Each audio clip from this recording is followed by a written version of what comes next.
Hello, my friend. Welcome to this channel of Heal with Yen. In this episode, I wanted to share with you 3 tips on how to stay encouraged while you're working through challenging relationships or challenging situations. So stay tuned, hit the like and subscribe to my channel so I can produce more videos like this. Welcome. My name is Yen. If this is the first time we meet, I am a life coach and an author of a #1 Amazon best-selling book. Well, let's get started. Have your paper and pen ready to take notes. Tip number 1, stay hopeful. During challenging relationship or challenging situation, when we try to work through things that we need to work through in order to see the results and the improvements that we wanted to see, it's so hard to be encouraged. It's hard to stay on track, and it's easy to be discouraged because where we focus on is our challenges. So in order to stay encouraged, let's shift our focus from the challenge by not ignoring them, but by focusing on the hope that we do have. We are being reminded of our identity in Christ. We are being reminded of our abilities to make a difference. We're being reminded of our capabilities. Let's focus on what we can do. Let's establish a realistic plan. Let's take some risk and draw down some tangible goals that we do have in order to work toward of reaching those goals that we establish. And don't be discouraged when you take risk, when you establish goals, when you get started. It's so normal that you might hit roadblocks along the way, that you realize the goals you established might be too high. It might take longer, or you might take a slightly shift or make some adjustments of your goal so that you can reach them. These are all progresses that you actually make. And then stay encouraged when you do hit those new challenges, which you will. Work through them. Make the necessary adjustments that you do need to make your goals attainable, to make them realistic. Either being set too high, make them a little bit lower. You still make progress. You still get to where you need to be over time. It might just take a little bit longer. Stay encouraged and stay hopeful. And if you hit a roadblock, you realize this way doesn't work. Find a different way. And it's important to stay connected with other people. Find resources. Find people that's out there that can help you. And find accountability partners that can hold you accountable. Help find those people, because we are not meant to achieve goals alone. We can't stay encouraged just by ourselves in isolation. We need people, we need a community to help us, to give us the encouragement that we actually need to stay on track. That you have a much higher chance of achieving and attaining your goals when you have people walking alongside with you while you trying to overcoming those challenges. Choose to be around people and friends who can uplift you, who can give you the words of encouragement, who can help you to hold you accountable, instead of people who are negative, who bring you down, dragging you down, being overly critical and condescending. Stay away from those kind of people. Tip number 2, be selfless. If you want to stay encouraged, focusing more on the need of your partner in a relationship. Have an open mind and open heart, willing to sit down and be humble. Put aside what you need first and be ready to listen to your partner's need in a relationship.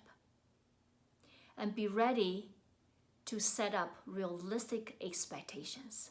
Be generous. When you're able to listen and identify what your partner truly needs in order for you to help them or to support them in a relationship, to actually help to restore whatever that is broken or that doesn't really work. Be willing to step up and be helpful and be more selfless. Put your needs on the side and really think more about what the other person needs and what you can actually do to contribute to do that. Sometimes it might be simple. Your partner needs you to be more patient and wait for them to do something instead of doing something right now and to rush into it when they're actually not ready. Sometimes it may be something that you actually are not aware of. By listening, allowing them to have that safe place to let their guard down. Maybe they feel unsafe to share that with you because they know they don't want you to be disappointed or they don't want to feel being judged. The fact that you're humble, that you have a peaceful heart and an open mind and an attitude that is humble enough to say, you're safe with me, let me listen to you about what you truly need. Let me think about what I can help you instead of just thinking about, oh, what do I need, in this relationship? And how can I really get it as soon as I can, and even to the point of rushing into it when your partner is not ready. So create that safe space for them to share that with you and identify what you can truly help them with in order for them to feel supported, for them to feel loved, to identify realistic expectations that you both can meet in a relationship will help both of you to feel encouraged instead of disappointed. Another thing that's really, really important is recognize and seeing how much throughout the years that you're in a relationship with your partner, despite the challenges and despite what you are still trying to accomplish in this relationship, that what is working in progress, the improvement needs that you still have to make this relationship better, or to restore.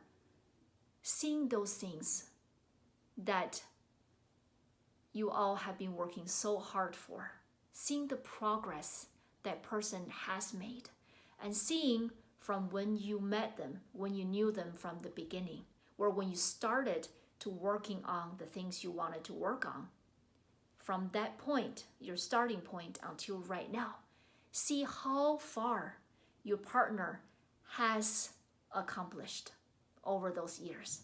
Seeing how far this person has improved and made progress on over those years. How far God has brought you relationship from over there where you began to over here and where you are.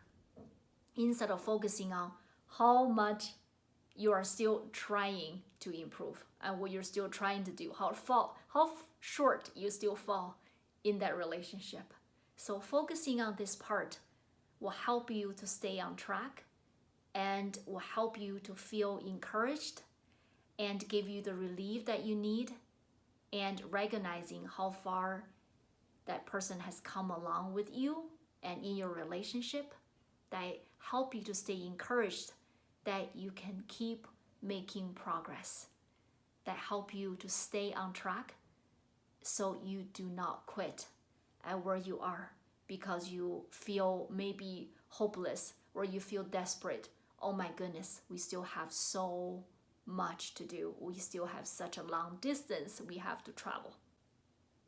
When we focus on the hope we have in our relationship or circumstances.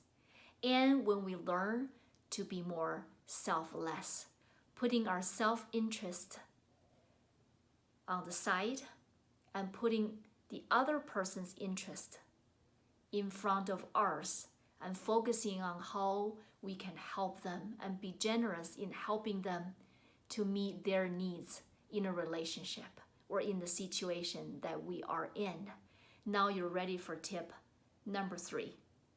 Celebrate your progress, whether that is small or big. Celebrate your victory.